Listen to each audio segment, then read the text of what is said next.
repugnant in a free and open society. And we are, as a people, inherently and historically opposed to secret societies, to secret oaths, and to secret proceedings. I think a new world order is emerging. An inside job? How dare you? How dare you?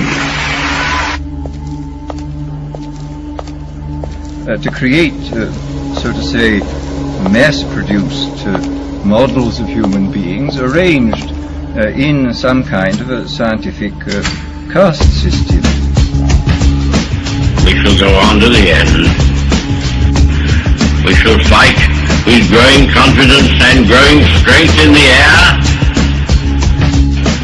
We shall never surrender.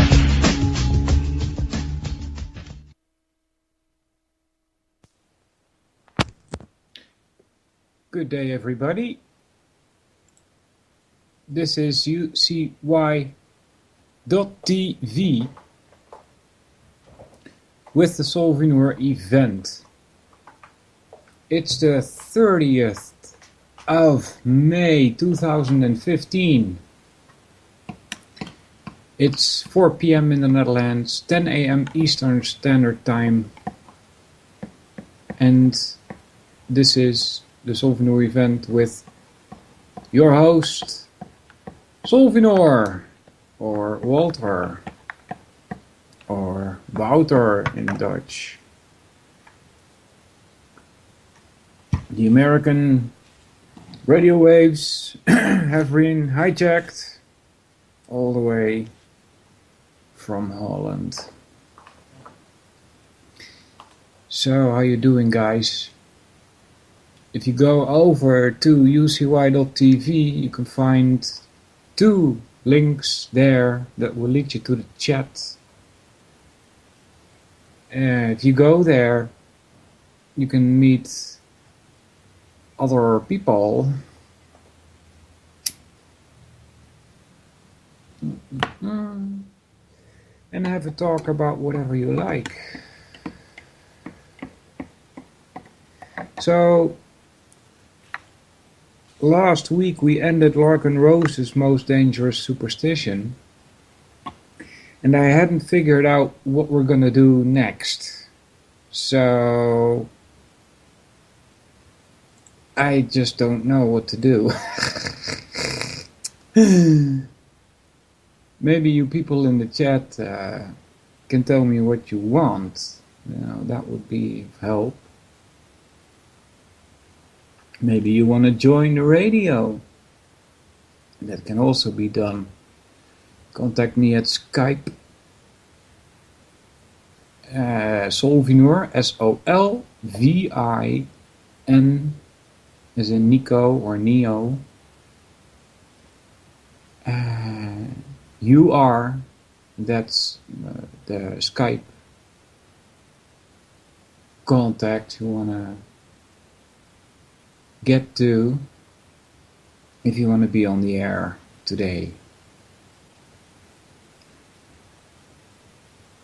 Because, you know, I think that's also what I'm assuming here, guys, but that's, I think, also what Jules wanted to be this radio station about.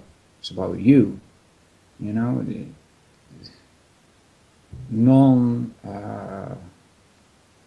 non-scripted, non-professional, in the sense that it's not mainstream media. I mean, some of the hosts I know I consider 2000% more professional than any lobby from, let's say, CNN or ABC, MSNBC, you name it. They may be professionals, but they're professionals at lying and deceiving, at fallacy, so to speak.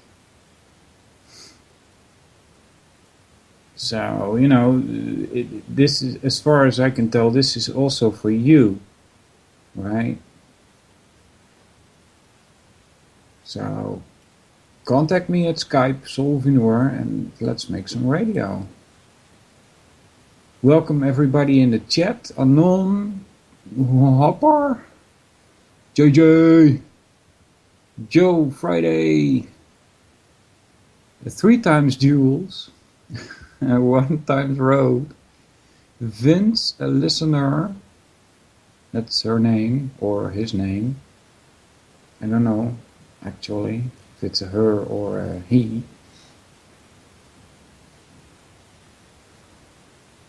And one anon, so welcome everybody.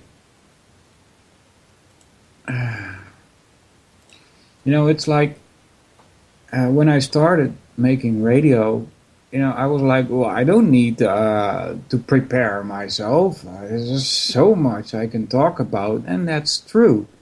But during the last years that I've done this, like when did I start making radio? I think that was 2008 or so. I'm not sure anymore, but I've said just about all that I thought I had to say, right? And I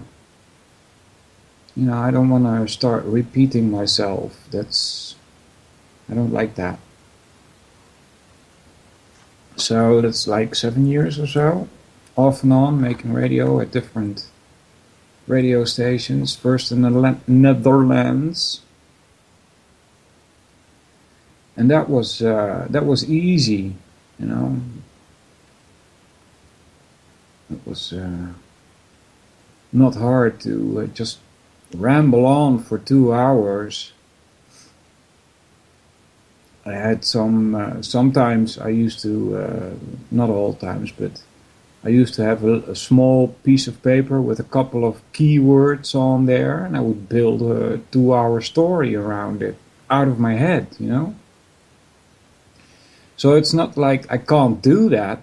It's like I've done that, all right? So, it's hard to find stuff that might be interesting for you guys.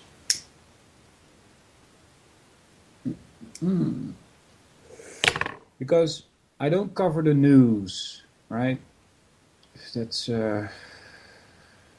meant for you. That's meant for the normal people. Let's call them normal people, right? I wouldn't regard myself as normal. So the reason why I don't cover the news is because it's meant for normal people. So that they have something to talk about at the coffee machine at our job or something, or in the break time. That's how I get my news today, nowadays, I mean. At work, because people talk about what they have seen on TV, talk about culture creation, right? They prepare the topics for the people to talk about. And so I'd like to avoid all of that. All right?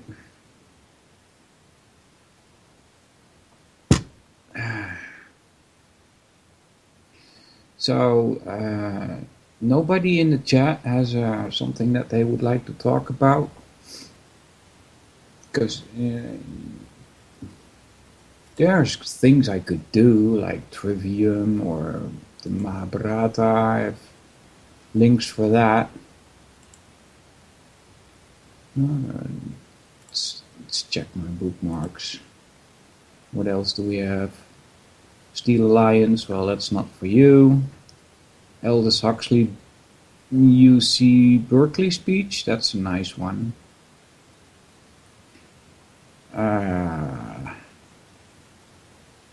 Record sea ice growth in Antarctica. Yeah, the NASA seems to be contradicting itself, because sometimes they say, there's a low in the maximum ice reach, and now they say it's a high, new record maximum.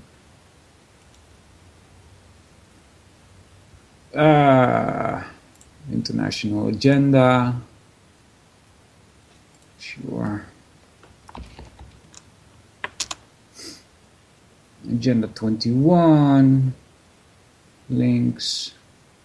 Well, I got a link here. Hal Anthony behind the woodshed. Also interesting. Let's see.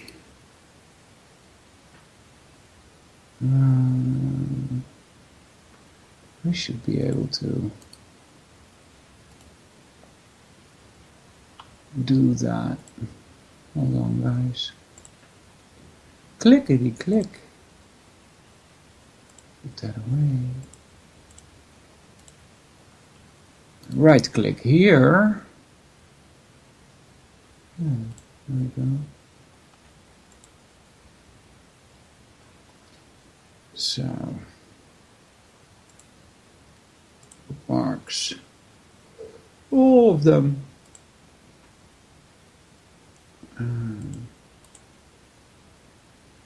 Battlestar Galactica. Yeah, I've got that in my links as well. Hey, Walter. Hey, Vince. How you doing, buddy?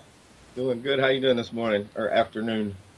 I'm still alive. Right on. So, yeah, I was sitting here and thought roll up a cigarette in your honor. And, yes. and call in. And I thought I'd like to maybe kind of interview you, just impromptu, and let's find out about who you are and where you come from and all your journey. Sure.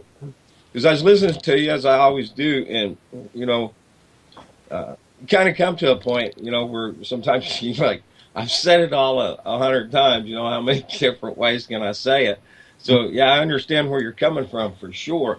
But at the same time, you know, I think it's important a lot. You really do a good job of teaching over here, and I have to blame you for having made me make myself change my mind on some things. So Okay. that's your fault, Walter. Okay. But anyways, so all right, I'm 50. I live over here. Arkansas is right in the middle of America over here, or what they call the corporation calls the United States. But anyways, it's pretty out here where I live. So you're in the Netherlands, and that's tell us where that is over there in Europe, and you're called the Dutch, right? Yeah, that's from the root word Dietz, which also ties to Deutsch, which means German. So the Germans and us, we are Germanic people. And Holland, which is actually derived from Holt's land, which is German, which means woodlands, because the whole country was woods at one point and swamps. And it's located between the sea and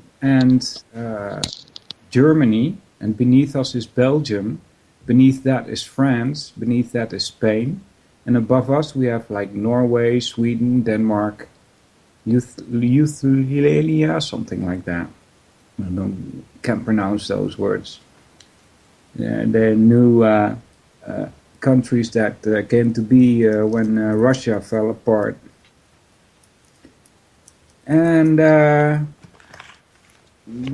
capital is Amsterdam. Some people might think it's Den Haag, but it's actually Amsterdam. It's one of the busiest airports in Europe. Then there's Rotterdam, which is still the largest, or the second largest now, because France has been expanding. Haven for boats in Europe. A lot of traffic coming to us from the sea.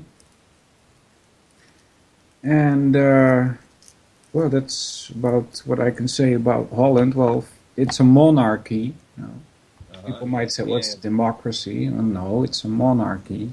Is the language German or a little bit different from German? Well, the language is Dutch, but it's so closely related to German that if you go to Germany and you start speaking Dutch, any German will understand you. Kind of like Italian and Spanish in a way. I don't know. I don't know those languages, so I don't know how closely they are tied together, you know, but My little brother was in the Navy. He went all over the world. He was on the Nimitz and later on a fast frigate. But that was night and day. There's like thousands upon thousands of people on a carrier, and you know, I don't remember, but a few hundred or whatever it may be on a frigate. And you ride a lot down, up and down on the waves in the smaller boat. I don't think you're supposed to call it a boat, but anyways. So, how old are you, Walter? I'm 50 as well. Were you born in 64? 64, I was indeed. Then you're most likely a dragon. I am a dragon, yeah. Yeah. I think it's pretty neat, a lot of, whatever these notions or superstitions or whatever you like to call them, but yeah, I thought that too. But a friend of mine, he had this Chinese astrology book, and it was big fat book. And he said, "Well, you can look up what you are right here." And the funny thing that I found so astonishing was that at first, you know, you look up the year, and well, you may or may not find things that you recognize as being a part of your life as a dragon, right? Right. But and it's pretty neat, you know. I'd hate to be in the year of the rat. Sorry, what? Dragons I'd hate to be born in the year of the rat, you know, or something like that. Oh. Dragons are the coolest, dude. Yeah, but Yeah, I we found rock, that yeah. there were more sections in that whole dragon year, right? They split it up, and they split it up even further. And they split it up even into 2-week periods, right? And I found that the deeper you dig into the exact date that you were born, the more accurate it was. I was like, wow, this is amazing. This is really amazing. Good morning, Jules. Morning, Jules. Yeah, so that's when I dropped my notion that astrology, that's right? Not astronomy, but astrology Yeah. is just nonsense. I thought that, well, I'd have to look into this much further. And I did a little, not much. But I still don't think that, you know, gas giants or chunks of rock floating in the sky can have a direct influence on people. However, the energy fields that go along with these positions, with these conjunctions, with these figures that they can form, like 90-degree angles and stuff like that. You know, Yeah. I think those might have an influence, actually. Well, let's look at it in this manner right here, since everything is energy, you know, vibrations, all, you know, all matter exists like that. And if in this whole big, huge operation of the universe, all these alignments or whatever would have an effect on energy and the way it's, you know, kind of strung along or distributed, it could very well, you know, be mathematically calculated, perhaps even to show, you know, I can't imagine doing that myself, but, you know, I just think it could have an influence. And if you look at the whole universe as a whole, it's kind of like, you know, a clock in a sense, and it has all these gears and operations. And well, that's Newton's idea, yeah, that the universe is a clock. Yeah. So that begs the question, though: does the clock have to have the maker and have wound it? Well, that's a logical jump that I find too hard. And it also has been disproven by later people like Einstein that the universe is a clock. Because if it were, then everything would be determined, and that's just not the case. All right, you understand? If it were a clock, then we would all be just, playing a part in a plan that has been set. That there's nothing you can change, right? But that's an illusion, because we, as people, we have free will.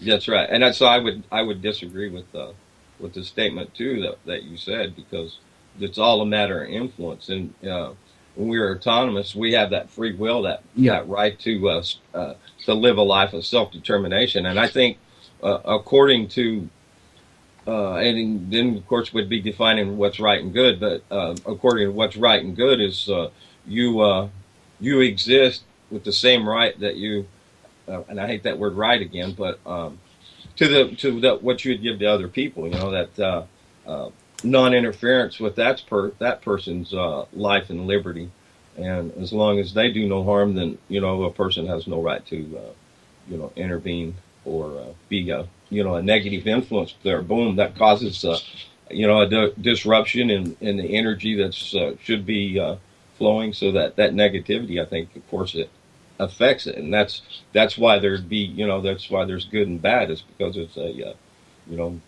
redirection of energy. So that's why there's good and bad. That, I mean, I'm kind of being vague with that, but I think it'd be a type of a understanding of why, you've got positive and negative, right? And attraction and repelling it away. So, it's all a matter of, if you're looking at matter as energy, everything has an effect there, right? So, there's positive and negative, the dualistic nature, right?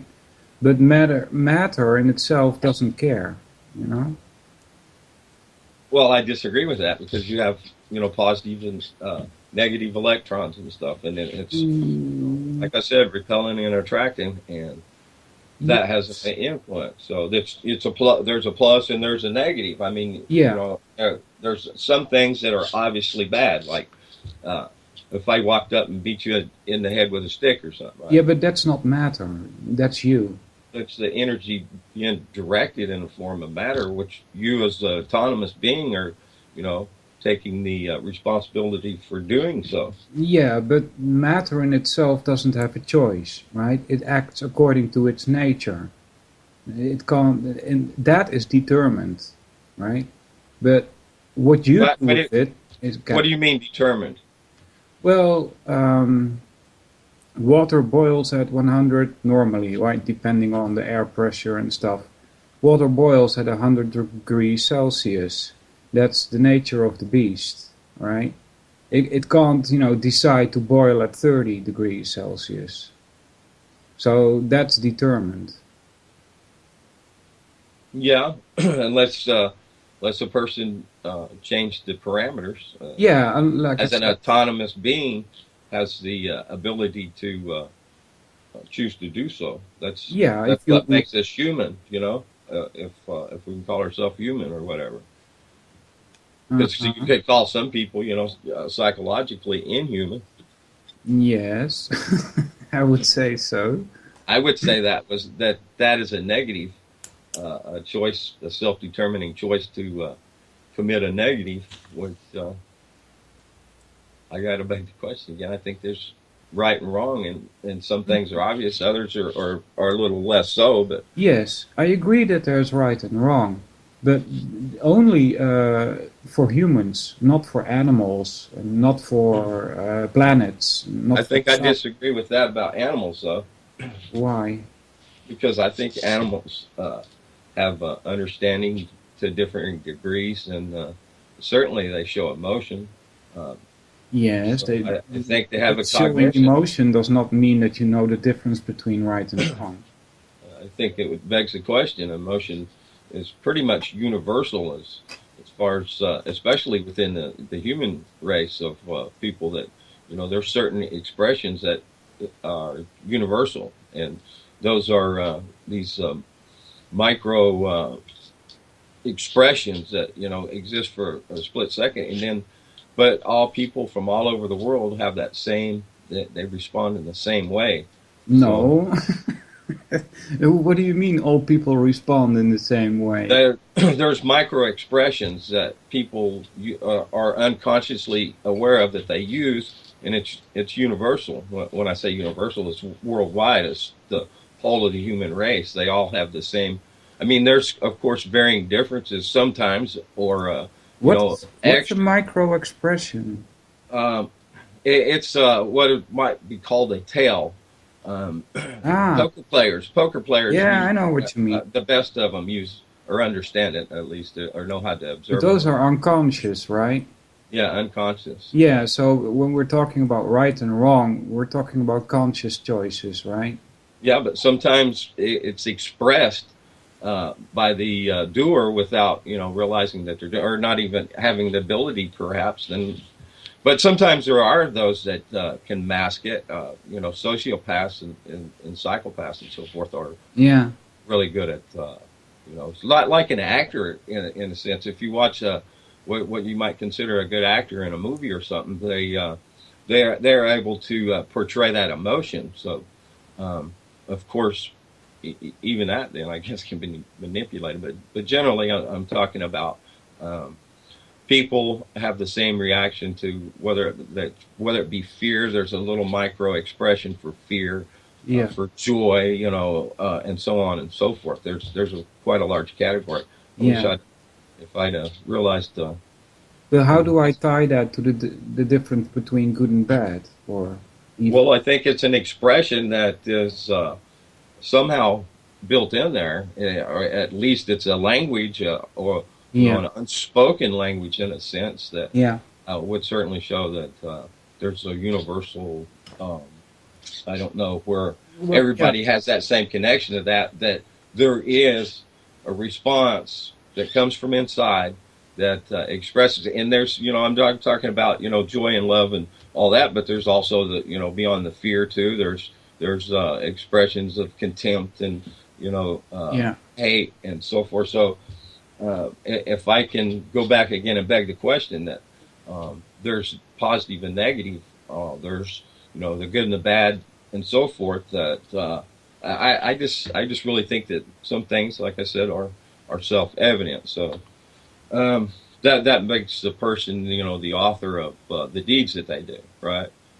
Um, you could argue for a long time whether animals do or don't, but personally, I believe that animals are a soul just like a human is, a cow, a dog, or whatever. It's a soul. I don't think is a some floaty spirit thing that moves about, but it's a life, and that's what you're alive while you're alive, and when you're dead, all these components that are assembled that makes your body, and that the actual force of the life that's whatever that God particle or whatever you want to call it, Yeah. it's deep down in there, and life and all things, which again comes from vibration into matter, all things come to into being by that, and Huh. that's the author, that's the architect, that's the watchmaker, the one that wound it. Well, I thought from what I learned or seem to think to know, let's put it that way, from the Indian philosophy that I studied, it's not the vibrations that cause things to come alive. It's the life force that makes things vibrate. So it's the other way around. Huh, that's interesting. Yeah. And another But thing I wanted to talk to you about is we mentioned good and bad a couple of times, right? hmm So what underlies good and bad? Where does it come from? What's the root, let's say, the root study, I guess, the root principle, the root... see, I would go back then and say that it is built in. a branch. I'm looking for a branch. of where it comes from, good and bad?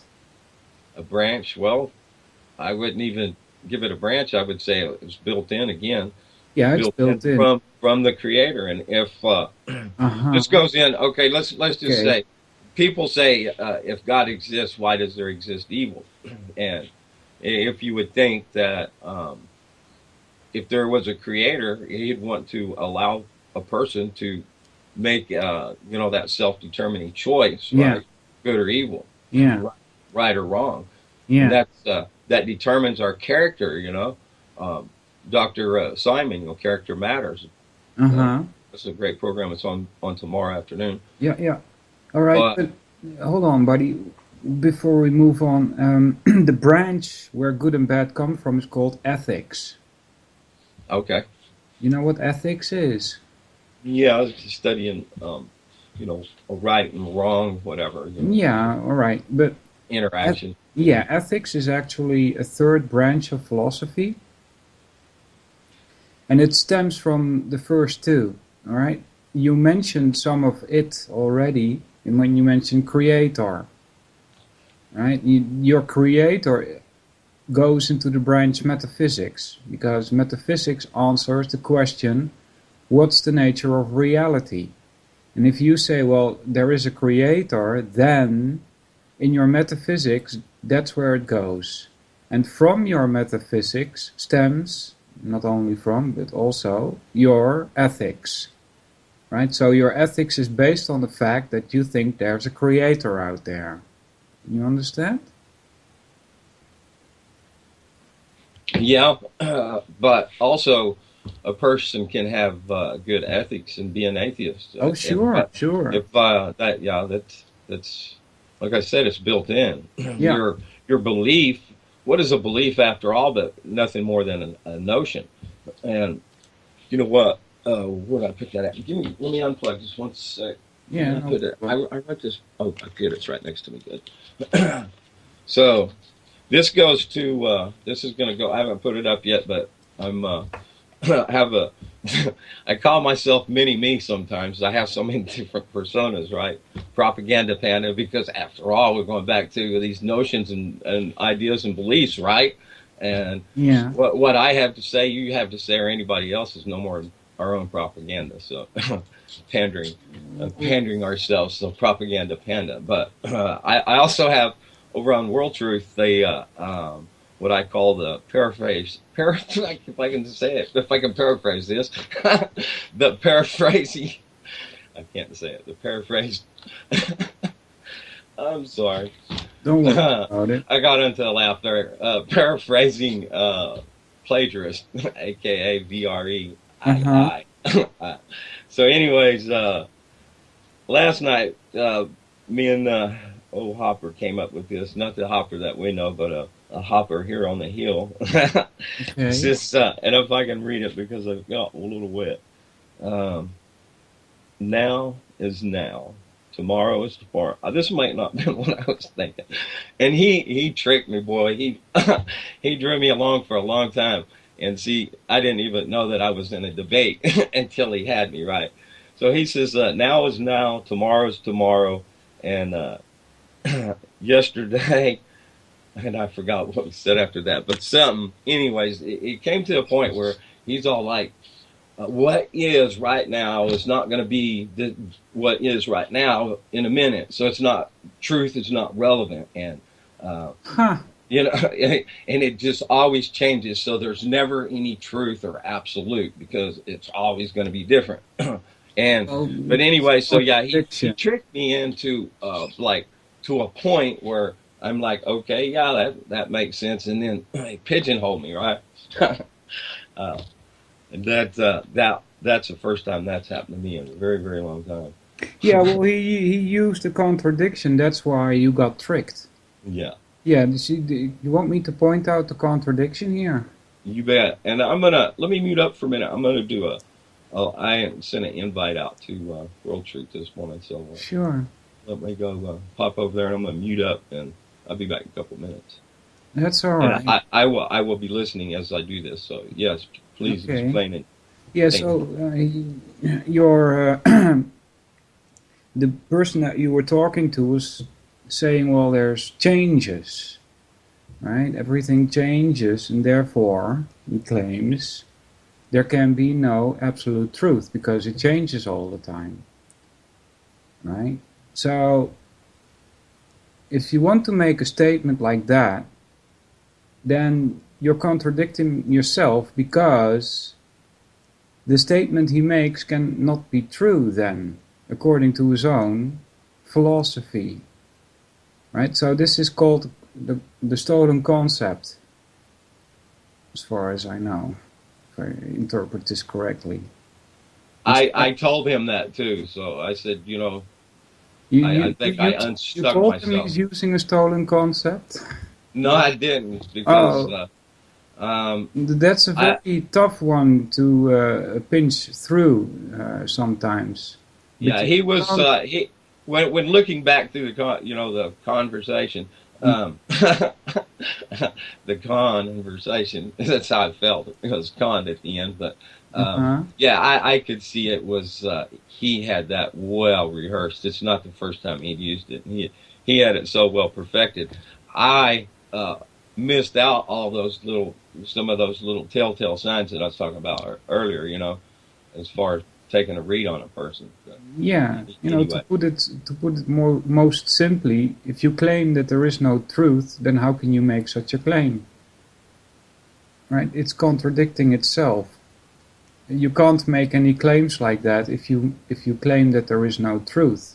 How do you know that then? And this is called sometimes these words just slip my mind. No, not metaphysics. It's the next one. It's how do you know what you know, which is, oh my God, I've said it so many times on air already. My memory is really messing with me. Let's see if we can Google this. Blah, blah, blah. Let's see. Type it into Google. Philosophy.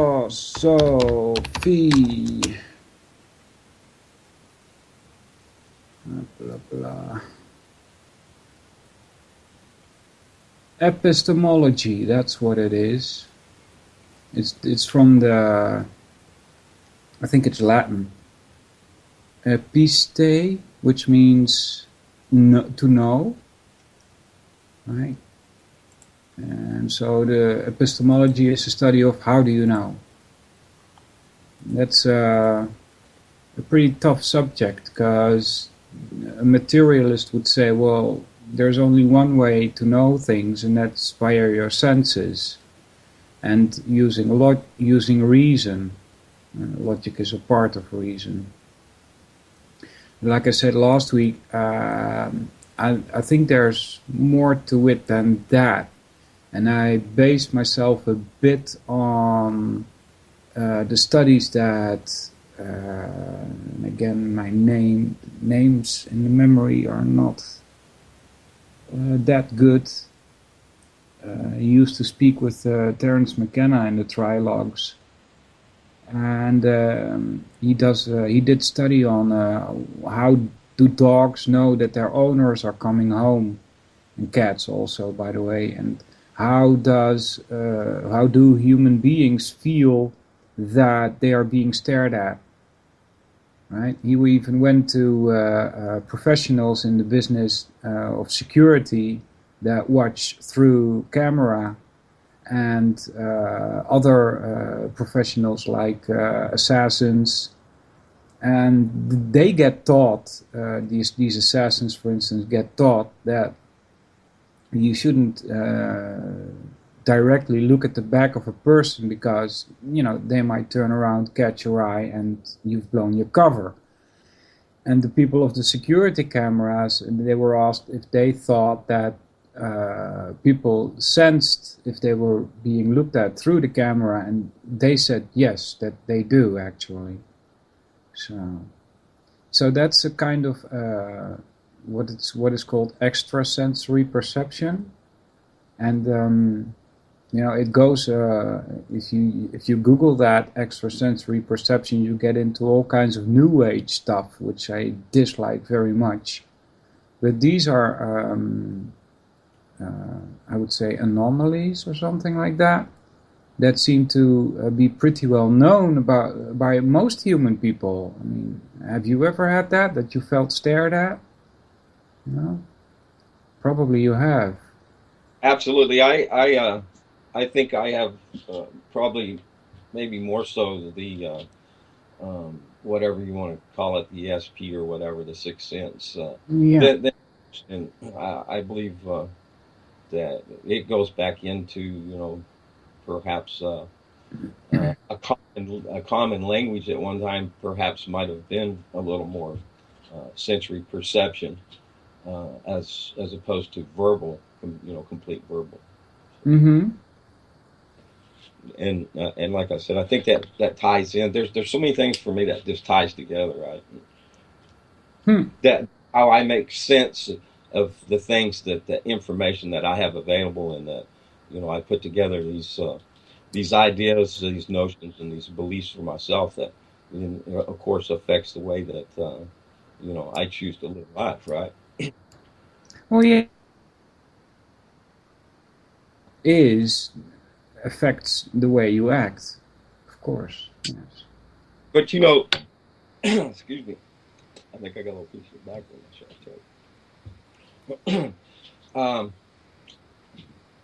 That made me lose my thought. I'm sorry. No problem. I think I just My coffee is gone. Eep.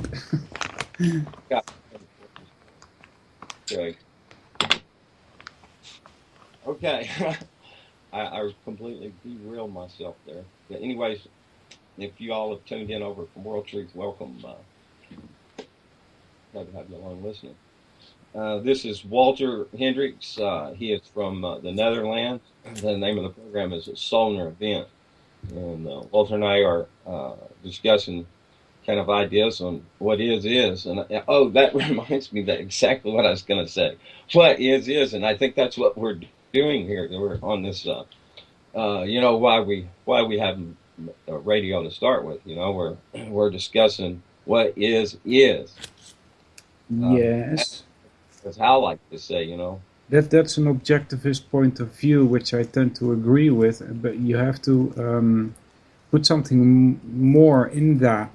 It is, what is, regardless of your interpretation of it, or Exactly. regardless of your conscience. Right? That's right. This is called the primacy of existence, which comes first. Then there's a primacy of consciousness, which comes second. Right? First there is reality, because reality was there before you were. Then comes consciousness. And consciousness is one of the toughest subjects I've been trying to tackle as a philosopher. An objectivist would say that it's a faculty, but I think it's much more than that. I think it's more than just a faculty. A materialist would say that consciousness is in the brain. I tend to totally disagree with that. A materialist would tend to say that it's a combination of chemicals and that spawns consciousness, but they haven't been able to recreate that. They can't say, well, you put these chemicals together, then add a little electricity and poof, you got consciousness. No, it doesn't work like that.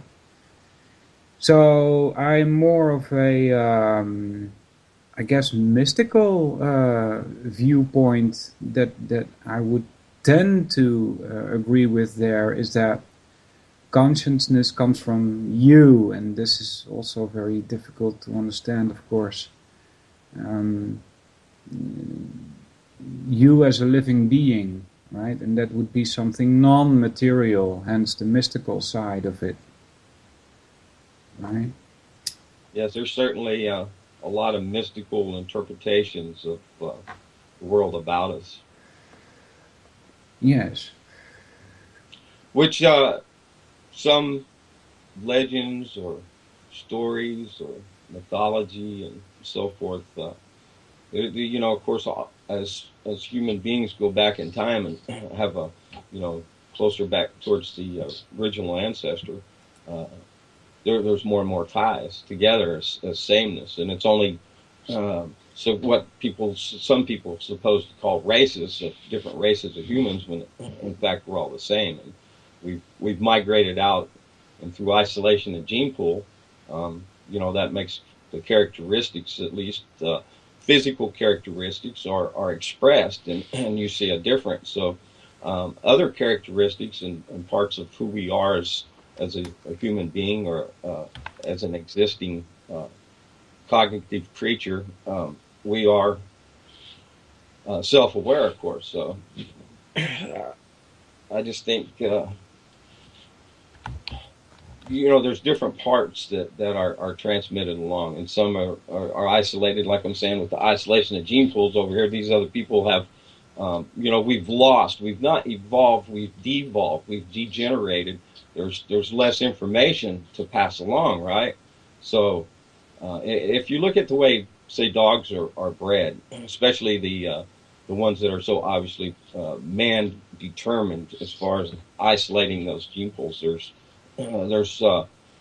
what's said to be a dog ancestor, right? And all dogs from a Chihuahua to a wolf, a Great Dane, you know, all The could go wolf, back. the wolf is the grand. Well, of well, dogs. supposedly, yeah, we don't know that. There could be, because can you breed out of a wolf all the existence of the dogs that exist today? Can you go with a wolf right now? Because they can't be exempt. They have the same genetic loss of information as does everything else. I mean, everything's in a wind down. The sun, you know, I don't winding down. understand how you get to a genetic loss. I mean, Because you don't get all. Sorry, what? Because if you don't get all of the information to pass along, you know, as it's passed along more and more and more, there's more information loss. So No, no, if no. you go back to original source, you can't have all that just in the whole of the distribution, say, and looking at that, whether it be in dogs or humans, No, no, no. the whole Look, of. if you say there's genetic loss, you would suspect that there would be less and less variation in life forms. Well, no. Why not? Well, hold on just a sec. That's okay. Because I'm thinking there is an endless combination of DNA, and therefore you can't see be. so many, you know, kinds of birds, and You can't reculminate it, right? you can't what? You can't reculminate it. Once the information's passed on, as it goes on down the line, you can't take that information, that material or whatever, and then take it back to reculminate back to its original source. I'm sorry. There's not enough information there. It's lost. It's like if you took a document and you put it on a copier, Yeah. and you copied that document, and then you took a copy of the copy and Mhm. kept taking copies of the copies on down the line, eventually the information is lost completely, and all you have is a blank sheet of paper, right? There's just that is a law of science, a supposed law of science, the Yes. second law Well, of thermodynamics in entropy. I understand what you mean, but if you relate that to what's going on in nature, you would suspect that the living beings would start looking more and more like each other, and that's not happening, is it? No, I wouldn't expect that at all. Why Matter of not? fact, I would expect things to look differently because of the fact that you are going into, you know, that loss of information. So Well, you yeah. couldn't take a Chihuahua and breed it back into a wolf. Mm, You couldn't combine a Chihuahua and a Great Dane and breed it back into a wolf. yeah, I get your point. So yeah, that would lead to more variation instead of less. Yeah. No, I was thinking when you said degenerate that you would get life forms that aren't able to survive, right? Eventually, yeah. Matter of fact, you would expect all existence to come to a point at one stage of you know, heat death. Hmm. Entropy will eventually everything down to disintegration of nothing, right? Well, yeah, all existence of living things, that is, because dead things exist also. Well, like I said, even if you're thinking that all you go back to stardust, as it Yeah. were, and Well, then again those reculminate into something else, and then degenerate or disintegrate back into the allness, and that little speck in Daddy's eye that's now a speck in the star goes on and dies again and recreates. Even if you considered all of that, it would still eventually all wind down in the end. yeah, were you alluding to a Big Bang there? No, No, okay. I don't even think most modern scientists, there are at least there's certainly many that are credible that do not subscribe to the Big Bang theory. Yeah, I have a hard time, accepting that as well, because it's like the scientists say, well, give us this one miracle that the Big Bang happened from nothing, and we'll build a story on that. All right, well How let's do that. Let's doesn't go back. make sense. Let's do that, Walter. I'm sorry. No, go ahead. Oh, let's go back to the primordial egg, if that it be. Well, that's what the mythologies say as well, that everything came from this egg, right? Where'd the egg come from? That goes back to the meaning behind which came first, the chicken or the egg, right? Yes, and some ancient Grecian philosophers would say to you, well, that is an invalid question because existence has always existed. There was no point in which existence came to be, because they say, well, there is no change in truth, and if something has a beginning, then it also has an end, and that means that there's change. But they say, well, there can't be in reality. Therefore, reality has always existed. It is non-created. Jules, what are they saying about the Big Bang now? Since you were on top of that. Yeah. It went bang. Yeah, got a link there, Jules? Because I'm interested in this stuff, but like I said, it's hard. I have a hard time accepting that this all came from nothing. Well, that question, which came, I'm getting echo. Okay, I think it's gone. But Which you came wanted to first? go back. Yeah, you said, where does this egg come from, right? Right. Yeah, well, is that a valid question? I think so. You think? Because, I mean, if you take it in another direction with, I forget, his name will lose me right now, but anyways, author of the Hopeful Monster, or Yeah. I can't remember how he says that, Equilibrium. I forget how it's actually titled, but the Yeah. Hopeful Monster. That a dinosaur laid an egg and a chicken laid an egg, I guess it would be, or maybe it was a dinosaur. Yeah, the dragon laid an egg and a chicken popped out. Right. Yeah. That's what I think actually happened. Yeah, a lot of the people first do. chicken was born from an egg which was laid by something that looked like a chicken, but wasn't exactly a chicken. There's variations in the DNA. Archaeopteryx is a supposed missing link for the dinosaur to the bird, but Yeah. there's two types of dinosaurs. There's the bird-like dinosaur and the Yeah. reptilian type dinosaur. Uh-huh. Those are determined by the bone structure. Yeah. The hollow, lighter ones, like the birds, Yeah. of some dinosaurs. And so I don't know. I just think, like I said, they're don't know how to say it. But anyways, we'll go back. Let me back it up again. So to the egg, right? Yeah. Where'd the egg come from? They're the first egg, Uh-huh. Did all the life just crawl out of the sea? Uh, was it some molecules being bombarded in a primordial soup? Where did all the you've got to go back and where did all the ingredients come from? There has to be. You go back to the very beginning, so then you come to the point. There either is a egg that exists from nowhere, from nothing, or there was somebody that initially put that egg there. Well, where did that somebody come from? Exactly. You get into Then you go into that. that loop, just like last night. That loop of it's not the Yeah, same now. yeah, but this is not allowed in philosophy because you get into an endless regress and an infinite regress, we call it. The Exactly. Chinese had the same problem when they were trying to explain what the Earth was supported by, and they came up with the idea, well, it must be a turtle.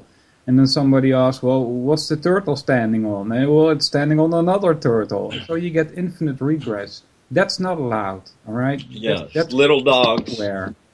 Little dogs have little fleas upon their back to bite them. So, and that's also another reason why we say that the question is invalid. And we assume, therefore, that reality has always existed. Didn't come into being at some point. It has always existed. For me, that just doesn't make sense. I know it doesn't. It doesn't feel right, right? No. Some things you might think are obvious, you know. Yeah. Have you heard of prebiotics? Probiotics? No, prebiotics. This is I don't think I have. that the scientists came up with lately. Is that when you get taught about how life was created on Earth, they tell you about the first living cell, right? Okay. That's also like an egg, right? And that cell that has DNA in it, that's what they call the first organic living thing. But there was something before that they call prebiotics.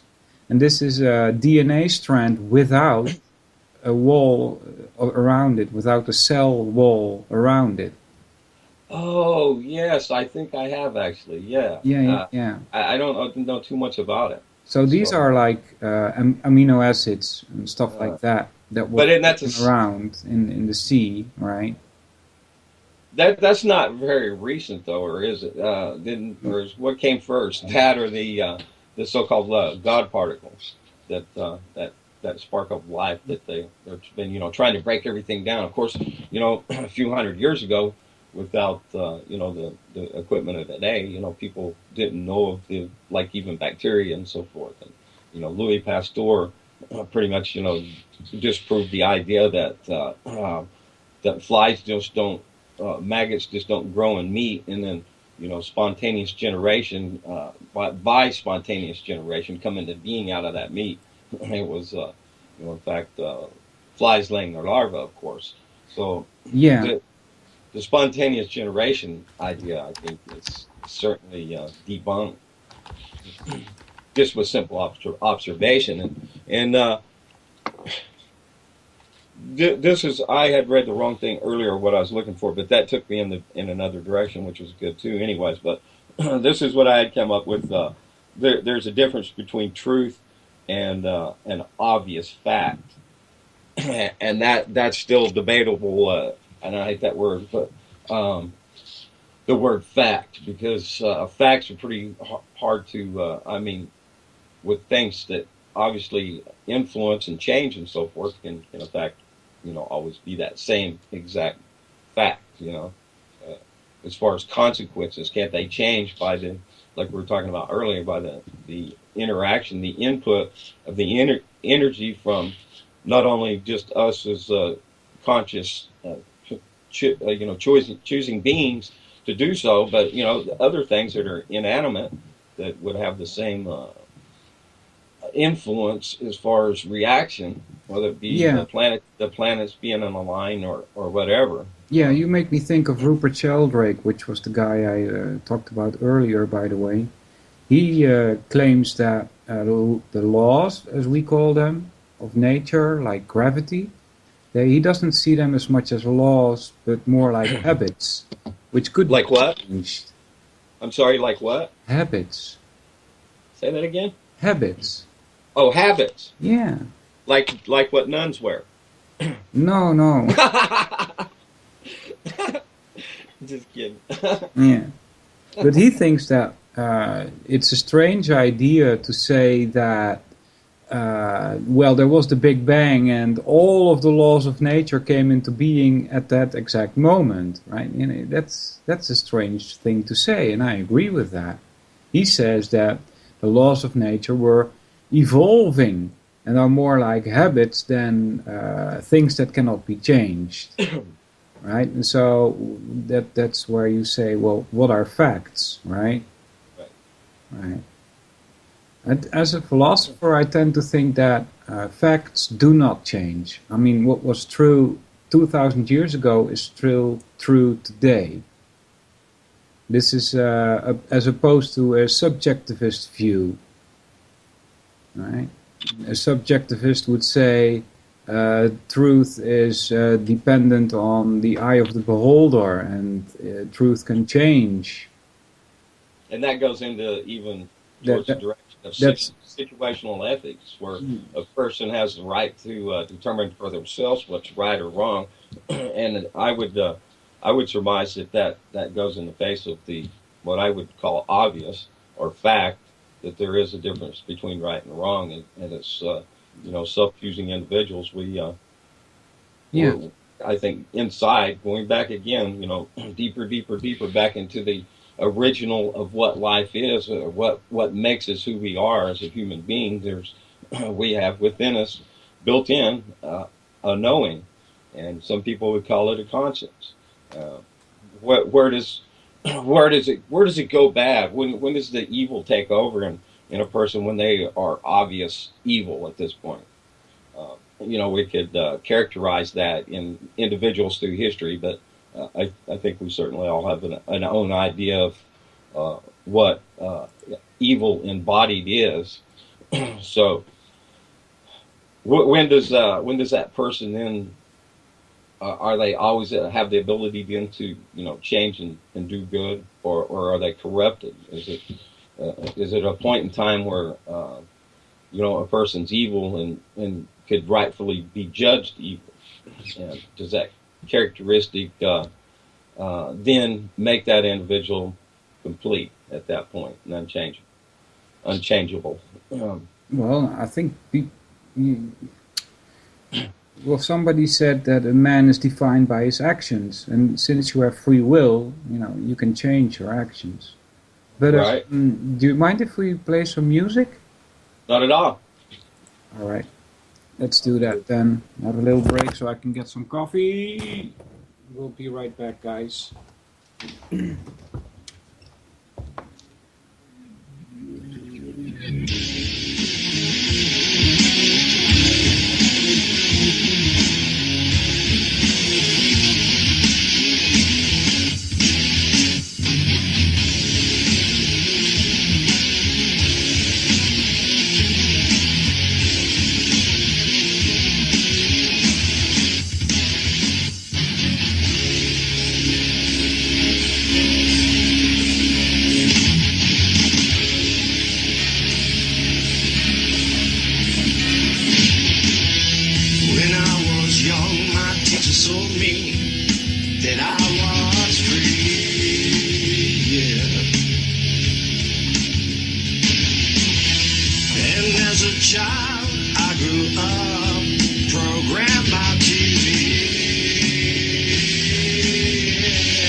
you gonna take to make us realize that we're not living free?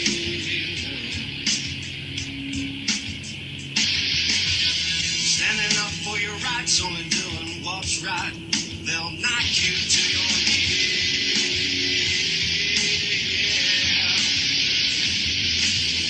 What you gonna take to make you wake up? You gotta fight to stay free.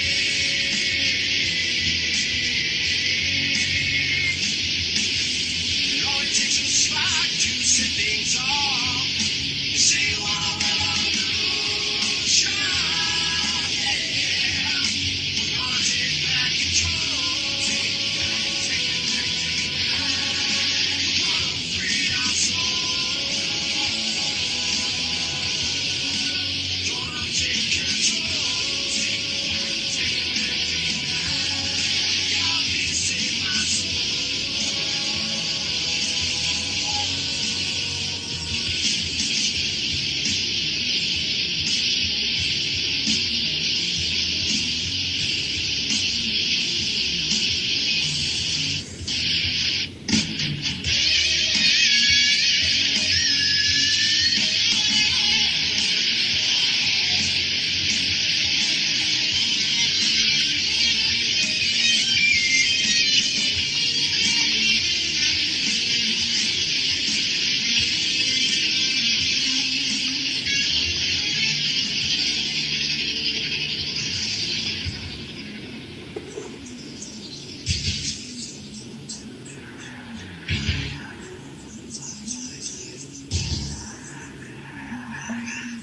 Satellites in the skies broadcasting lies. It's billions of people.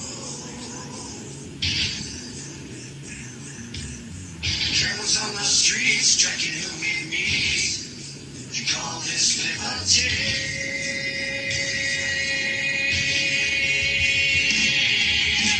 What you gonna take to make you realize? You gotta fight to stay free.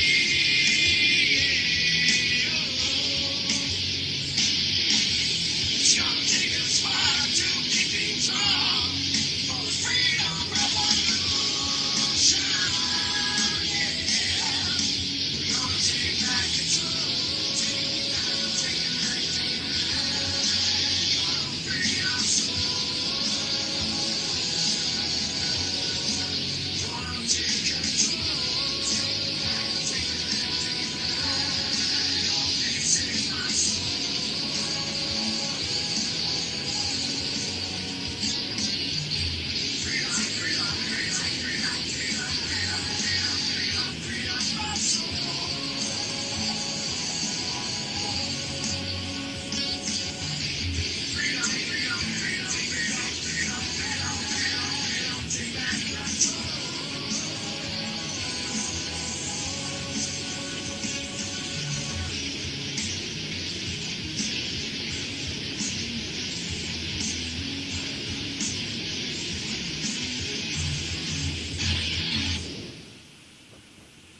All right, people. All right. Uh-oh, I got an echo. Now it's gone. Yeah, that was me. Oh. So hey, shout out to the chatters, and on Double Lot One, Dustin, JJ, Joe Friday, Jules, and Blue Jay, Jax, Louis Cypher, the devil himself, Matty Clues, Road Dog, and Becky, who's Victory Through Vegetables, and you and me, Yeah, and the Anons over there. Hans and a listener. Yeah, Hans, yes, and Lisa. I was only looking at the. They don't list somebody's names like that. A listener, that's Liza. Liza, yeah, Lisa. I say Lisa. Yeah, Lisa, Liza. Welcome anyway. And our friend Hans, of course, is here. Yes. I wonder if that's Hans Grubel. No. I like him. What was the last Hands thing crossed. we were talking about? What is. Oh yeah, I remember now. I was talking about truth and that it doesn't change, right? Because this philosophy that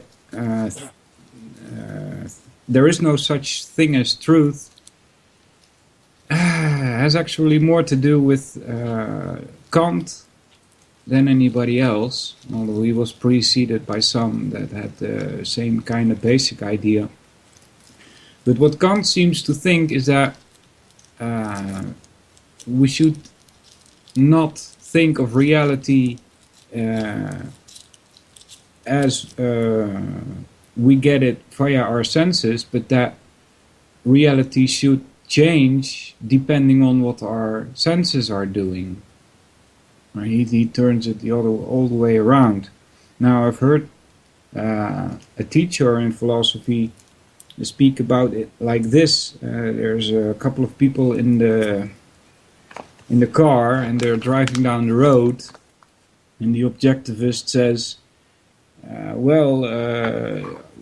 going to steer according to the road, because if there's a bend coming, I'm gonna have to steer. And then the skeptic says, well, how do you know that you're not already in a ditch? And then the Kantian says, well, we should steer and the road should then, bend. That's how he explained it. So, but I tend to think that reality is what it is, regardless of how you think about it. All right. And that it doesn't change. I got some trouble defending that statement, but that's due to my own shortcomings of my understanding of metaphysics. That's one of my not so well built ideas in philosophy. What's the nature of reality? I've been doubting all of that ever since I started thinking about it. Okay, let me digress a little bit back into the beginning where I'll go back and do a little Can more you get back? Can you get better into the mic? Or y'all have to move it.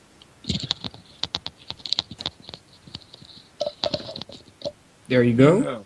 Okay, how about that? Yeah, it's a bit better. Okay. Go ahead. Is it bad? Is it bad? No, it's good. It's good. Go. Okay. All right. So I'm gonna go back and ask some things about you. Sure. Okay, so you're in the Netherlands, Holland. A lot of people, I think, first thing that would come to mind then would be Finger in the Dike, the windmills, the wooden shoes. Yes. Amsterdam. Weed and hookers. What else do we think of Holland? German influence. The Vikings up, I guess, up pretty close around there, huh? More northern than the Dutch. Yeah. So you would be more on the mainland, whereas opposed to the Vikings would be up in those other countries up there above. Yeah, Vikings are like, I would say, 500 to 1,000 miles more north. Oh, that's quite a ways. Yeah. But not really in the scheme of things. I mean, the Earth turns out it's pretty small after all, isn't it? Well, yeah. That's one big difference between the Netherlands and the United States. When I went there, I noticed that you could, some areas, you can drive for days and the environment doesn't change. You still see the same things around you. Here in Holland, if you drive for 10 minutes... everything's changed, It's very small, but it's also very, very diverse. Well, how big is Holland there where you live? Well, it's about... area, say, compared to the size of a state here in America. You can't. We would fit many times into one state. Wow. Even the smallest, 300 like Gold Island? kilometers from top to bottom and about 150 kilometers in width. So that's so really it's like, small. But we're talking about 150 to 170 something miles or something like that? In length, from north to south, yeah. Okay, and across? 100 miles, yeah. Oh, wow. See, you could start from where I'm at right here in Arkansas, you would almost get 100 miles to get to the top of the state. And if you put an X through the state of Arkansas and then took another graph line across the top section and go straight across right there, so you're looking at what, 1, 2, 3, 4, somewhere about 400 miles probably, plus or minus, up and down and from east to west. Yeah, so you see the country of the Netherlands would fit multiple times in there. Wow, pretty small. It's kind of more of a big city, I guess. It's Go to LA. to be, yeah, especially in the what we call Randstad. You can't really translate that. If you go outside one city, you're immediately into the next.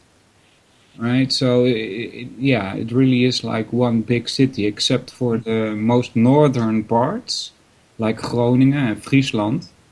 There you might be able to drive like 20 minutes without, driving into a village or city or...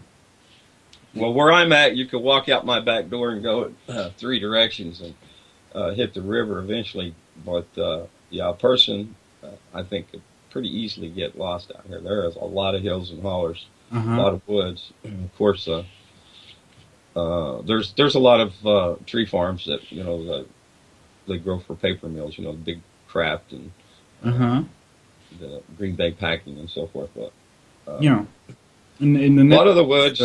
the people have become very complacent, though. I saw a Dutch documentary about privacy, and the Dutch don't even care anymore. They are like, well, I've done nothing wrong. They can search my email, they can tap my phone, they can look in my house, they can do almost anything. People don't seem to care anymore, as opposed to Germany.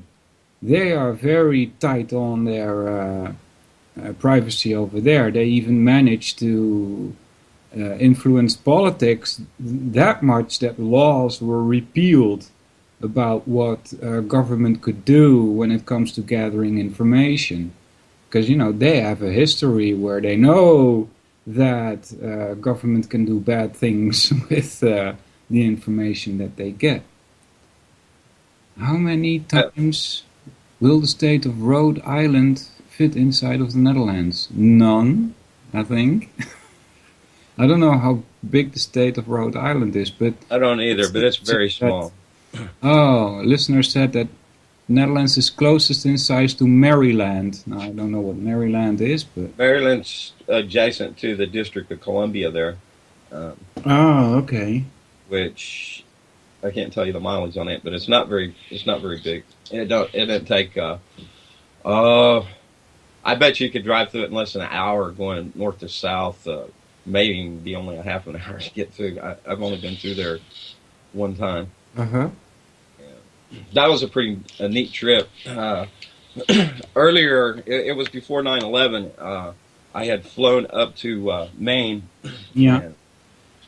And, well, no, wait, that wasn't in between. Originally, I drove with my brother out there, helped him move out. We left Nebraska, matter of fact, in a tornado. Wow, I want to tell you, it was crazy. But anyway, so drove across the George Washington Bridge, and I could see, the towers down there standing in. I then flew back to Vegas, and I spent a little time up there. Oh, I loved Maine. It was awesome up there. Kind of way different down east. Of course, it's more towards Portland. I was up Dover, Foxcroft, which would be back to the west of Bangor. Went to Bangor, went to the ocean, went all over. Not a wide ranging area, but all around that area there, at least from Bangor, and probably the same direction, all in a big circle there around Dover, Foxcroft. They got a saying there, you can't get there from here. And literally, I mean, a road will be going along and it runs into a mountain, and then the road's on the other side of the mountain you're going. So I guess a lot of people thought that since, especially back before probably good maps, but they'd be driving a road, and in one town maybe it would be on that road, but they thought they could drive from the one bottom end and get there, or sorely mistaken. Thus, that you can't get there from here. Mm-hmm. But okay, so anyways, I crossed George Washington. Anyways, I go back to Vegas and I come back out and fly back in. Of course, going in, this was after 9/11 then.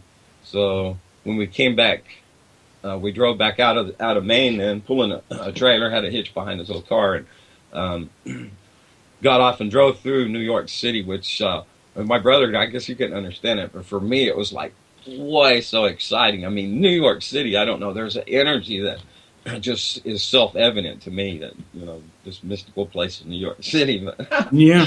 I loved it. Anyways, the towers had fell at that time, and it was like 3 o'clock in the morning. They'd already turned the beacon lights off. It was still a pile of rubble there where they had the lights shining up.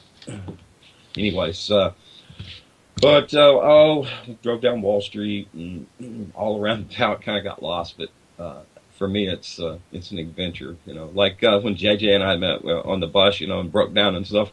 For me, I love it. It's not the destination; it's a journey for me. So You actually saw the piles of rubble? no, I didn't go see it. I was a little bit away and pulling a trailer. I stopped in the middle of the road and got out and talked to some cops there. Yeah. Asking them directions and stuff, and like I said, my brother, he's like weirded out. Like, you can't stop in the middle of the road. There's cops. I said, I know. I'm going to talk to them. Yeah.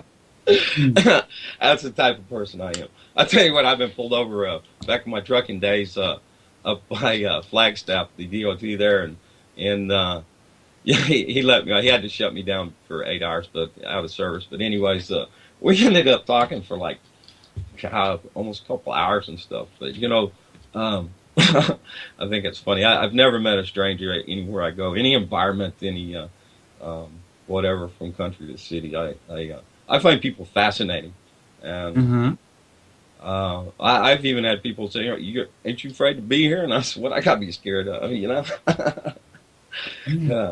Talking like back in the day, back in Southern California, go off into Compton and Watts and South Central, Hollywood, and just man, life has been a great adventure. I've been a lot of places and done a lot of things. I've probably lived more lives than most people would ever even think of.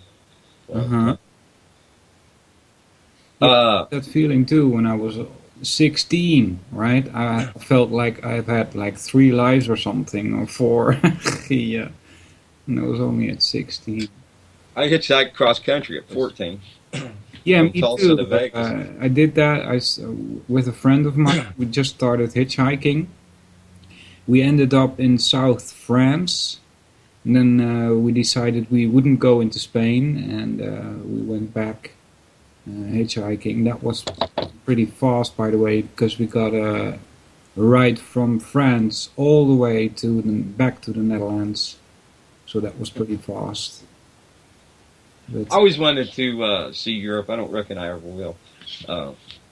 But yeah, that would be quite an experience. Back when, people used to go, I guess mostly students, you go backpacking and go, you stay in the hostels and stuff like that. That would have been an amazing experience. I'd have loved it. yeah, and after that, I went one time on my own to England. I started going north until I reached the border of Scotland. And that's where I turned around, because even with the English that I knew then, because I had lived in Canada for 2 years already, I couldn't understand a word those people said. So I was like, okay, I gotta get back. This is not going anywhere. So when did you learn English? Well, when I was in Canada, I lived there for 2 years, and it was not a nice time for me,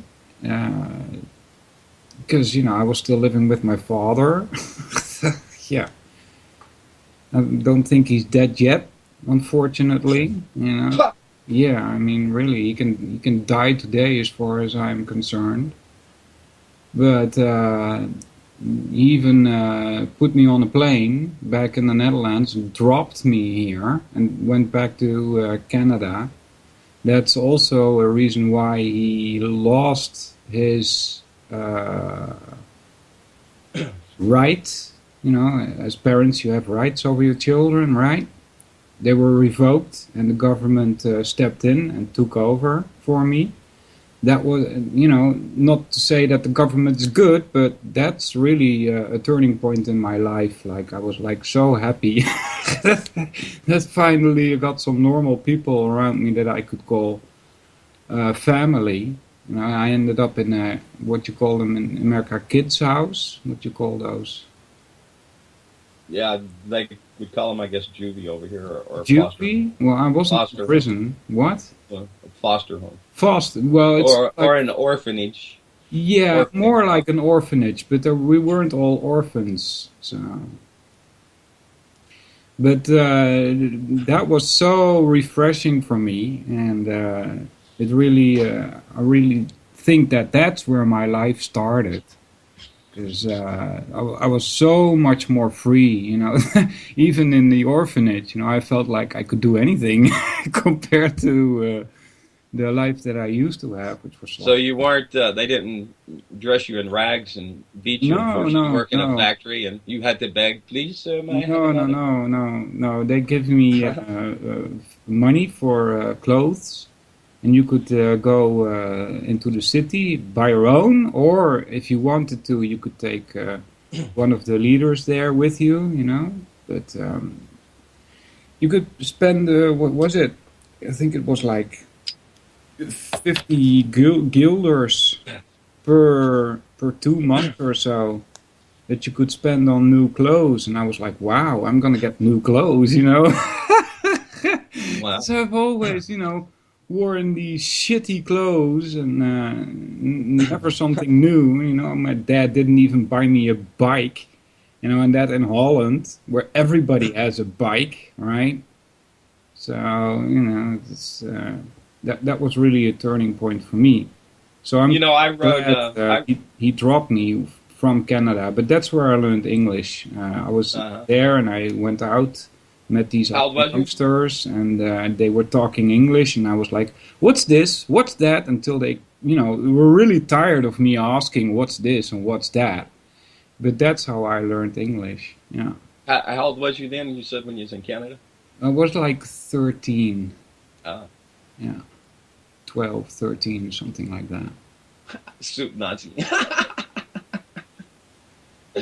In chat. JJ says soup Nazi. That's of course from what was that Seinfeld show? I think it was. No soup for you.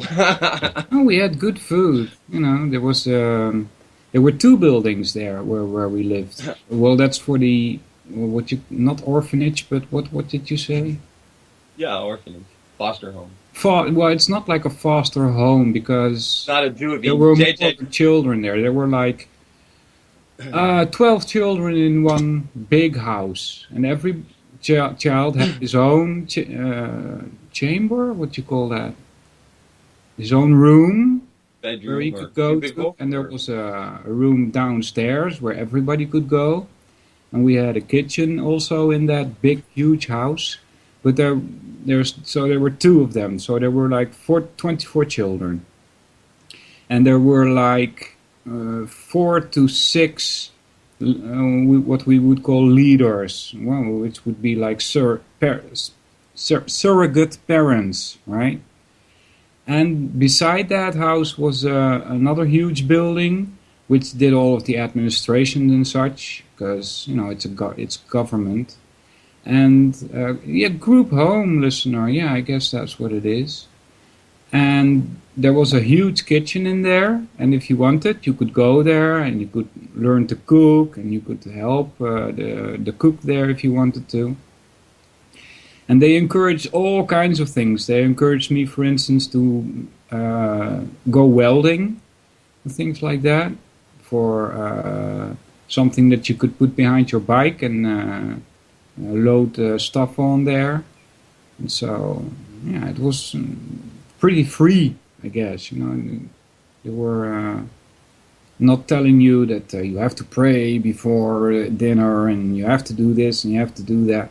There were some rules, like the youngest children would have to go to bed at like, what was it, 8 or 7. And the older you got, the more later you were allowed to go to bed. But, that's the only rule that I can remember, actually. Because, children were free. They were allowed to do what they wanted. Yeah. And that was very shortly after I came out of Canada. Yeah. It eluded me there, the group home. Yeah, I'd forgotten it. Group home, yeah. How do you pronounce his name? Do you see it there? I dropped it in chat. Later today, coming up about 2.5 hours from now, we have Nuclear Hot Seat number 205, and it's going to be a special, and this is one I certainly don't want to miss. And Sister Megan Rice, Live How Levy, will be, of course, your host. And this next name, Greg, how do you pronounce that? Borch? Boertje. Say it again? Boertje. Boertje. Boertje, yeah, that's boer, B-O-E-R, is Dutch for farmer. And T-W-E is small, so that's a small farmer. Little farmer, huh? Little farmer, yeah. Okay, yeah, and then Michael Wally, and so Transform Now. Hold on, before you start misinterpreting. The TWE is like a suffix, right? TJE? Yeah, TJE after boer. It's like a suffix. So there's a lot of words in Dutch where we add that to make it smaller. The word TWA doesn't exist. TWA doesn't mean smaller, right? Smaller would be kleiner. It's Kleiner. But, you don't say farmer kleiner. You say boertje. Yeah. So that's just a suffix. It's not a word in itself, the TWE. The BOER is a word in itself. You might have heard of Boer Wars in South Africa. Yeah, I was going to say exactly that. Is that related then to Boer? Because there's of course a goat that is a big meat goat here now. I guess in other places, New Zealand, most certainly in Africa, I guess, since it's from Africa, the Boer goat, so named so for that region. And is that name then related to the Dutch word? Yes, absolutely. Yep. And it means farmer then? Yes, farmer. So that was a Dutch colony then? Probably. The Dutch had many colonies around the world. Yeah. Because they were one of the best boat builders in their time. Even the Italians came to us and told us to build boats for them.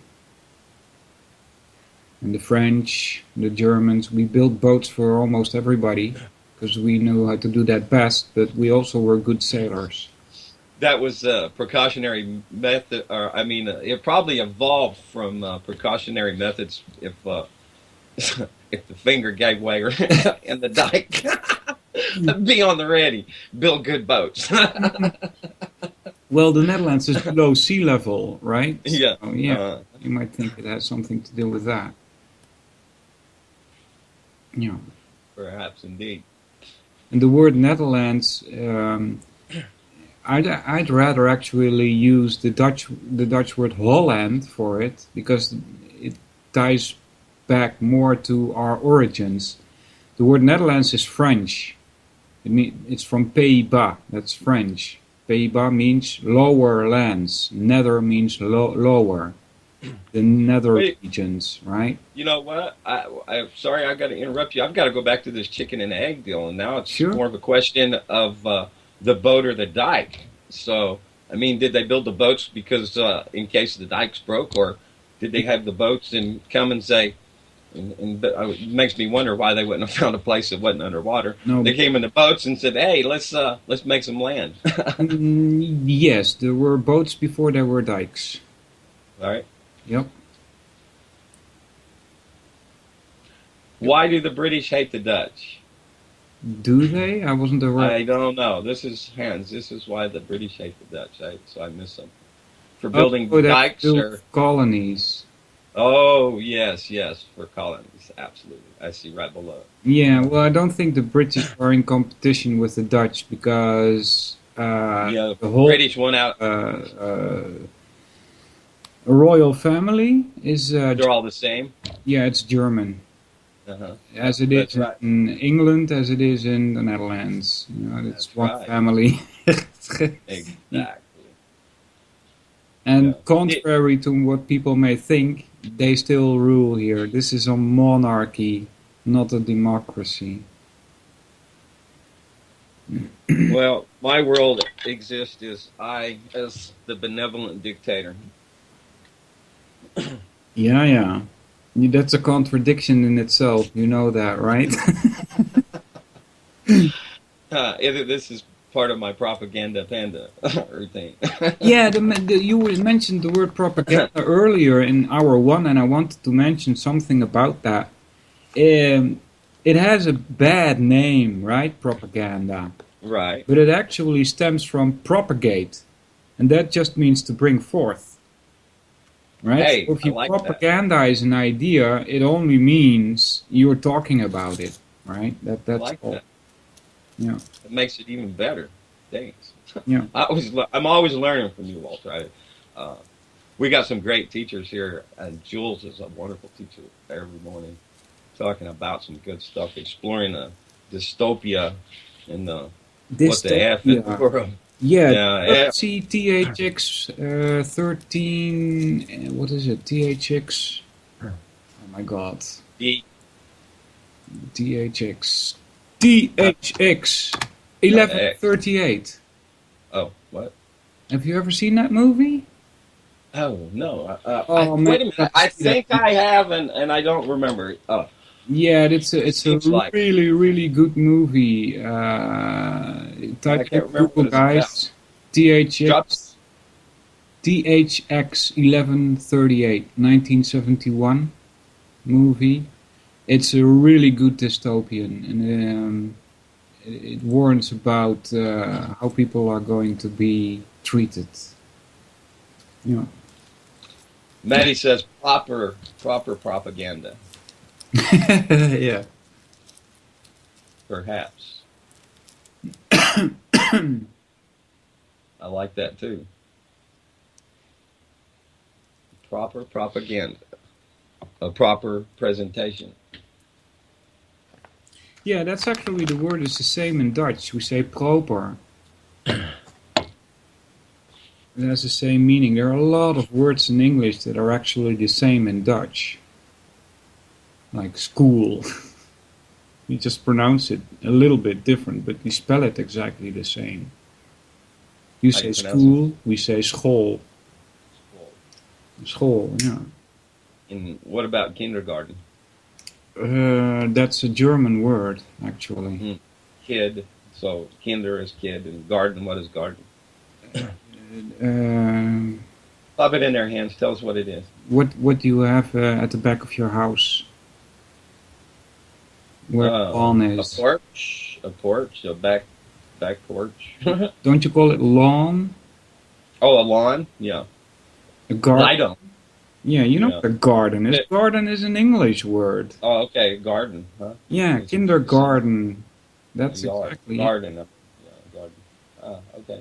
Yeah. You guys you should see that, Jules and Matty Clues. THX 1131, one of the best science fiction movies that I know. I'm certain that I did see this. I know also, I wanted to just say this in case people haven't, you got some time left.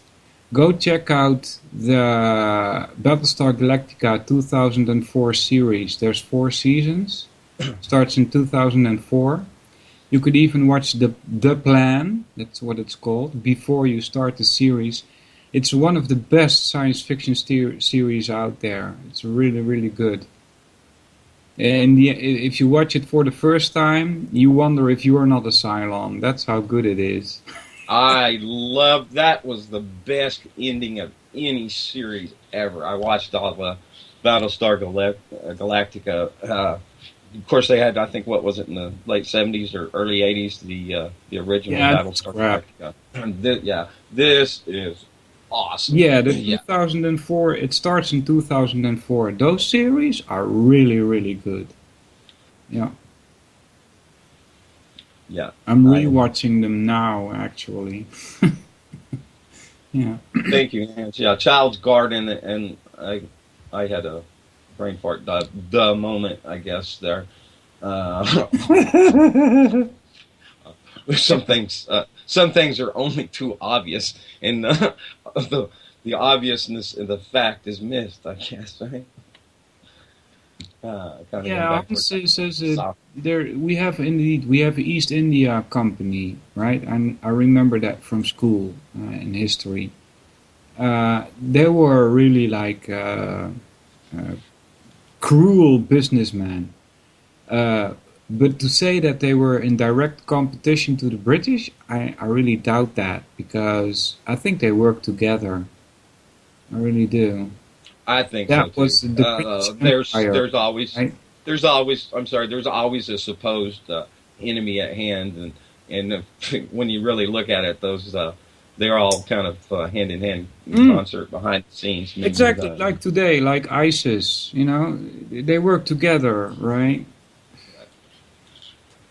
I don't think they at the top, guys. Just please, if one thing you get from all of that I've said, that at the top there is no competition. It's not allowed. It really isn't. They work together. We are the targets. Normal people, we're the targets. It's against us. But at the top, there's no competition. Really. Yeah, we would know if there was. And another thing is like, well, what you talking about? The Rockefellers and stuff? No. Those are players on the scene also.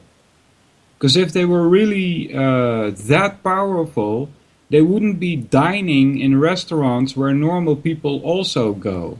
These are expendable people, the Rockefellers and those big families.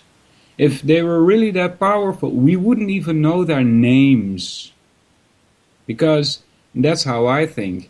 If I was like super powerful and I had all these bad ideas, I'm an evil guy, then I would make sure that my name would not appear in any magazine or any newspaper, would not appear in any CNN, whatever, If you're really that powerful, you can make sure that your name is not known also. Right? The people that we know are expendable. Because anybody can go up there and shoot them in the face, There's even people in politics, right? Isn't that Rockefeller who's in politics also? Yeah, it used to be. There was a Rockefeller that was governor at Arkansas. Yeah, exactly. Right? Those are expendable people. They really don't mean that much when it comes to creating reality for us. They might be higher, right? But they still have to abide by the rules that they are chained by. I met the former governor Mike Beebe here in Arkansas one time here in Clinton, and that was pre-recording days for me and interviewing in the field, and so I went up to meet him and I kind of froze. All I could say was, "Hello, Governor." That was a quest for humor. But basically, that's what I said. Okay, I don't remember this, Hans. British East India Company, 1600 to, what is it, 1874? Try and type in bigger letters, Hans, I can't read that. Company chartered by Queen Elizabeth I for trade with Asia. The original object of the group of merchants, by the way, merchants stems from Mercury, the planet, right? But also mercenary and market. Those are words that are tied to merchant. Alright, the original object of the group of mercenaries involved was to break the Dutch monopoly of the spice trade with the East Indies. However, after 1623, when the English traders at Ambonia were massacred by the Dutch, I told you they were ruthless, the company admitted defeat in that endeavor and concentrated its activities in India. Well, that's odd. Because I thought that the Dutch were also doing business in India.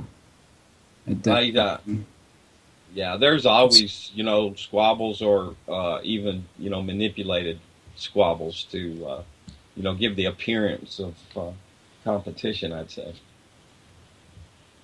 What's that? Yeah, no, I'm not referring to aliens and on. Yeah. That's Dusty. Hi, Dusty. I'm not David Icke, you know. I tell you, it's the reptilians. I've seen the eyes late at night, and we was out down by the still, just cooking off some mash, and we seen them lights in the woods. Bubba said it was a Bigfoot, and I said it was alien, sure enough. I think there's a much simpler explanation called psychopath. I think so too. Yeah. But that's the kind of disinformation that is put out there, right? Oh, there's plenty of it. Yeah. And it comes from all directions, most certainly. And if they again, that alien, how come they look so much like humans, A head, 2 arms, 2 legs. Back to shoulders, neck, it's just like a human. Is that really back alien? I got to go back again to the chicken and the egg. Which does a human look like an alien, or does an alien look like a human? Transpermian. Yeah. This is an idea presented, by some folks. There's according to the myth, anyway. There's lots of human species. Let's see. Human species according to the Veda. Let's see what we get. Hindus' view on evolution. Yeah, you see, they also had view of evolution, the Hindus, and that's thousands of years old, long before the grandfather of Darwin came along with his ideas. They also have Darwin. He's not the father of evolution. I mean, he got all his ideas from his grandfather, and but they got Huxley was Darwin's bulldog and helped to propagate that. This was the back in the time when geologists were there was a prevalence at that time of but they get their ideas from the Vedas. The Vedas are like creationism also, because they claim that Manu, that's his name, M-A-N-U, that's where supposedly we get the word man from, was the first man on Earth, and that's where all humans came from.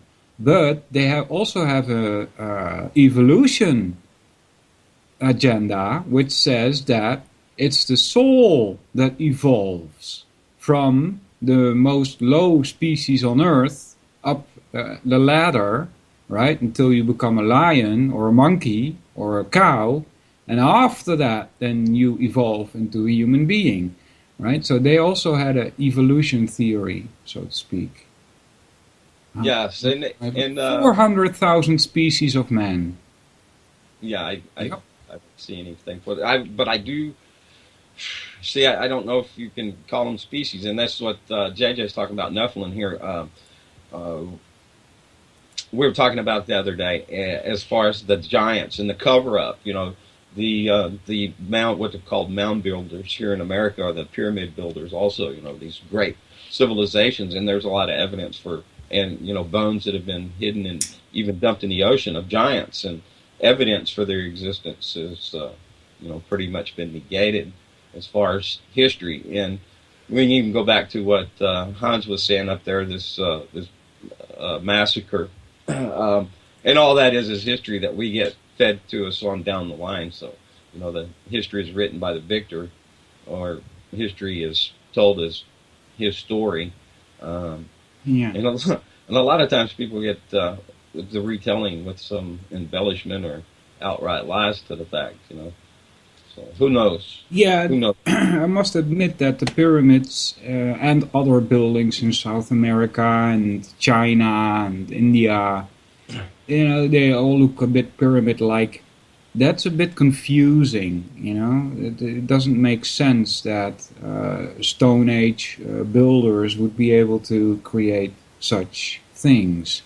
So you either have to say, well, there were more advanced civilizations in the past, which I would tend to say, or you would, claim, well, it must have been aliens. No, that jump is just too far out there for me.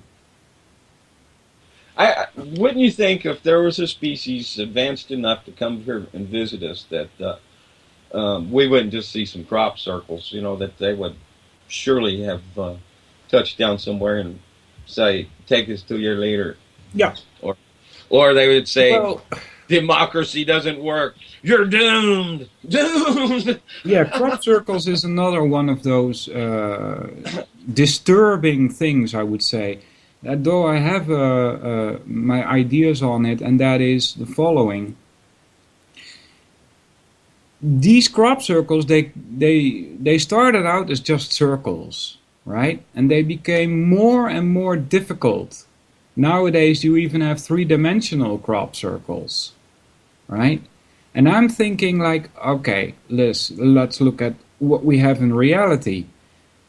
If knowledge were really spent with the people, if the knowledge that is available were really taught to the people, that would lead to free people, right? And that's not what they want. That's one reason why knowledge is kept secret.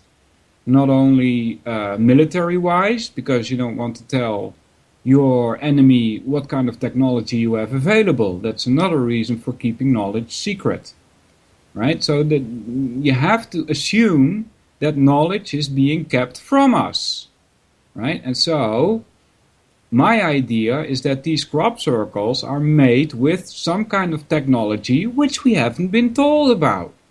That doesn't mean that aliens did it. You can go back and see a predictive programming being set forth. You could logically assume that could be used in this narrative.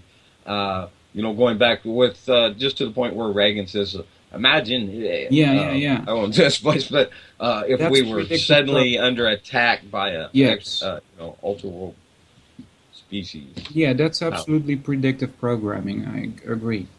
So I would suggest that for the good of mankind, join the New World Order. Yeah, Jules, I've heard of that before. There is another philosopher that I listen to who also believes that he lives in the Matrix. I've heard him make many contradictions, right?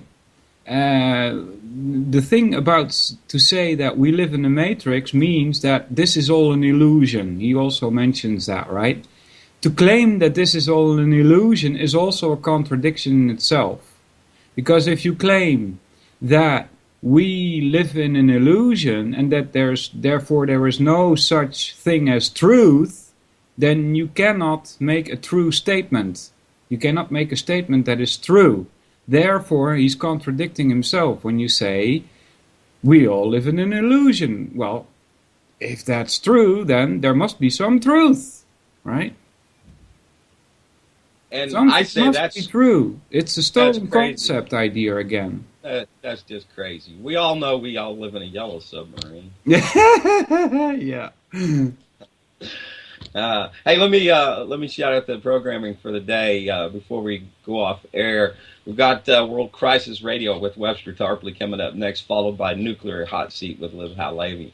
Then Geoengineering, Dane and Russ come in for a look at what's up. And then Unlock the Door with Michael Cross, Truth on the Tracks. Brandon Turbeville replays. Hey, if you missed him on Fox yesterday, as soon as we're off air, I'm going to grab that and drop it back into chat. And you can find it on World Truth and also with Facebook on my page. What's on Fox? Brandon Turbeville on Fox out of Utah. Yeah, wonderful interview. Yeah, really good. That gal is super. My first time to listen, and she's a Fox affiliate. Come here, stupid thing. Let's see. Utah Fox? Yeah, her name is Kate Daly. Yes, and I got it here. It's a 43-minute video. Mm-hmm. Wow! Yeah, that's the second time Brandon's been on with her, and I'm backing up here in tabs over here to grab that again. Yeah. And also, she did a 9/11 3 hours with Rebecca Roth last week, and that's over on SoundCloud. Let me see here. Scrolling up to find. Here it is. ISIS. What's happening now with Brandon Turbeville?